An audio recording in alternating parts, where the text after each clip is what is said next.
bienvenue à tous ceux qui nous rejoignent pour cette troisième édition des Assises nationales du logement et de la mixité urbaine. Comme je vous le disais, nous sommes en live pour vous présenter de nouvelles startups et nous allons découvrir maintenant la conception numérique et la fabrication industrielle de bâtiments passifs avec monsieur Gilles Février. Bonjour monsieur. Bonjour. Vous êtes président de SMOM. Et ben écoutez, c'est à vous de pitcher. Merci d'être présent pour cette présentation de la société SMOM qui a été lauréat du concours de l'ADEME dans la catégorie performance environnementale des bâtiments en 2018 pour la présentation d'un concept qui permet de fabriquer industriellement des bâtiments passifs.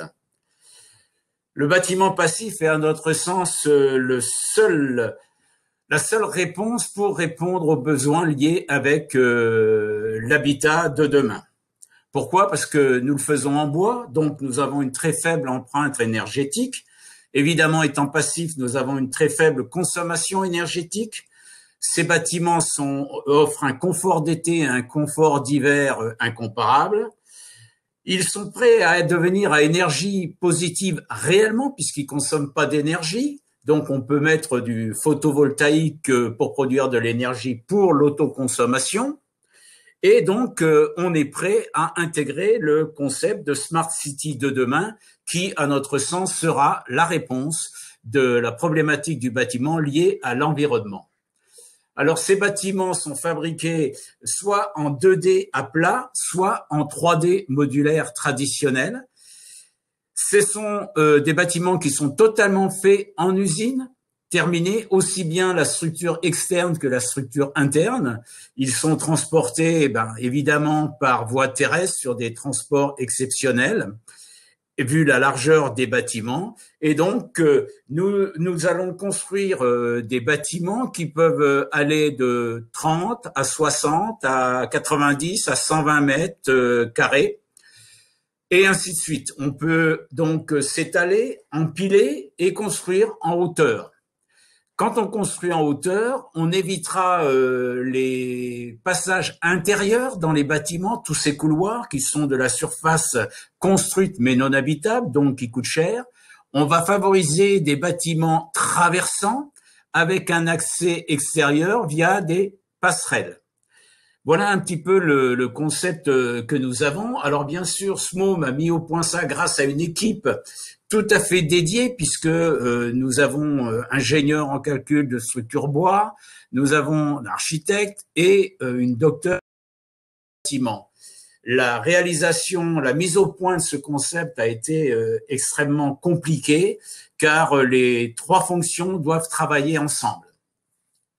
Voilà ce que je peux vous dire. Donc, le système en tant que tel de passif, nous allons aller jusqu'au bout et demander le label de Passive House, qui est le plus difficile à obtenir. Nous allons offrir également une garantie de maintenance de 10 ans, une garantie de performance énergétique de 10 ans. Et bien sûr, pour éviter les transports très longs, nous allons créer des petites unités de fabrication. La première sera vers chez nous, vers Lyon, qui sont destinées à produire entre 100 et 140 logements par an seulement.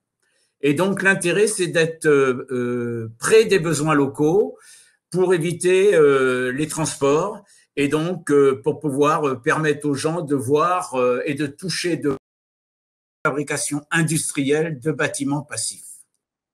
Donc, voilà un peu la deuxième image. Alors, on peut aller tout de suite là où on voit un petit peu la conception du bâtiment. Si vous voulez, ce sont nous, on va fabriquer des composants qui vont être assemblés ensemble et qui vont permettre de fabriquer des planchers et des murs.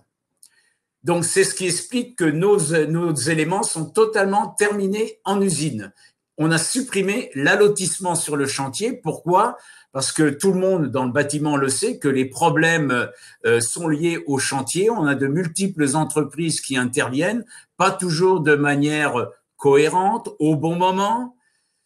La qualité en chantier n'est pas toujours la plus simple à réaliser. C'est pourquoi que nous avons choisi la fabrication industrielle qui nous permet de tester nos bâtiments avant de les livrer et de les monter et d'être certain qu'on atteint la performance voulue. Ensuite, on va beaucoup plus vite puisque nous sommes en filière sèche totale.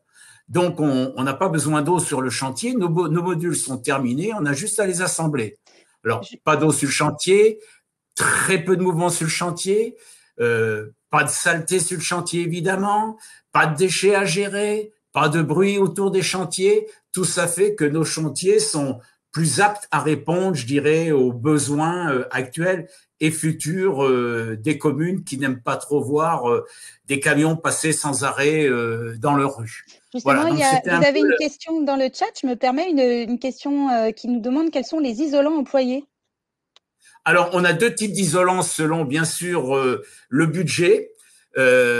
Évidemment, on utilise de la laine de bois, hein, de la laine de bois pour l'isolation intérieure et de la laine de bois compressée en ITE également, mais ça a un coût.